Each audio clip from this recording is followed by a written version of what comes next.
Bonjour, bienvenue sur gregot.com. Aujourd'hui, je vais répondre à une question de mon site sur comment ne pas se faire mal aux pieds, aux orteils quand on donne un coup de pied.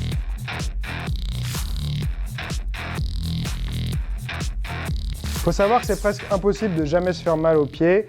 Il va toujours arriver un moment où on va se prendre un coude, un tibia ou un genou en donnant son coup de pied. La seule solution serait d'avoir des grosses chaussures de protection. Là, ce n'est pas le sujet du tout de la vidéo. Mais il y a quelques possibilités pour, on va dire, réduire les chances de se faire mal. Première chose, c'est de bien gérer en fait sa distance d'attaque. Donc par exemple sur un middle, ça va être souvent sur un middle qu'on va se faire mal, c'est de ne pas aller frapper bien sûr avec le pied. Ok, sinon là très facilement je vais me prendre son coude. Encore une fois là, boum. Même en ayant fait le coup de pied parfaitement, je suis dans une distance qui va faire que l'autre va rien avoir à faire quasiment et je vais me prendre son coude. Donc il faut frapper avec le tibia. Pour ça, il faut que le pied il arrive beaucoup plus loin, qu'il arrive derrière dans le dos et non pas à ce niveau-là. Donc c'est une question de distance, de gérer sa distance. Je vais venir frapper, boum, c'est mon tibia. Et là, mon pied ne va pas avoir du tout d'impact sur lui. C'est le tibia qui arrive sur l'avant-bras.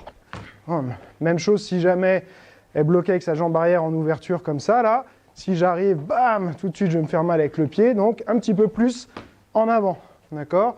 On doit arriver sur le bas du tibia. C'est une première solution pour ne pas se faire mal. Pareil pour les low kicks, sur les blocages. Si je fais un low kick de la jambe arrière qui vient bloquer, je suis avec mon pied, là, bim, je vais me faire mal à chaque fois. J'avance un petit peu plus en me décalant. Et là, j'arrive avec le tibia et je me fais pas mal au pied. La question aussi était sur les coups de pied directs, où pareil, on se prend souvent le coude. Quand je vais faire un coup de pied, il suffit qu'elle serre un peu sa garde. Bam, et les orteils sur les coudes.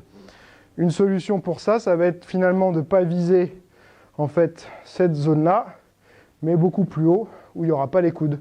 Donc au lieu d'aller faire mes front kicks à ce niveau-là, je vais aller monter, boum, plus haut, donc sur la poitrine ou au visage, et là j'aurai beaucoup moins de chances de me prendre un coude, que ce soit avec la jambe avant ou la jambe arrière. Rien de bien compliqué en soi.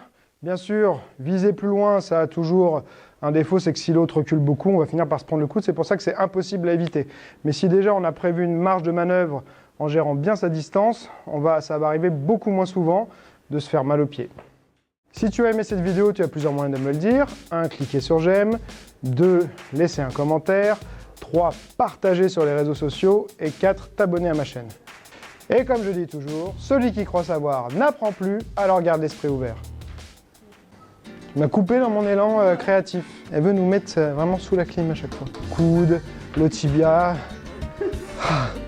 On va te mettre sous la clim, toi, on va voir si tu vas te décaler.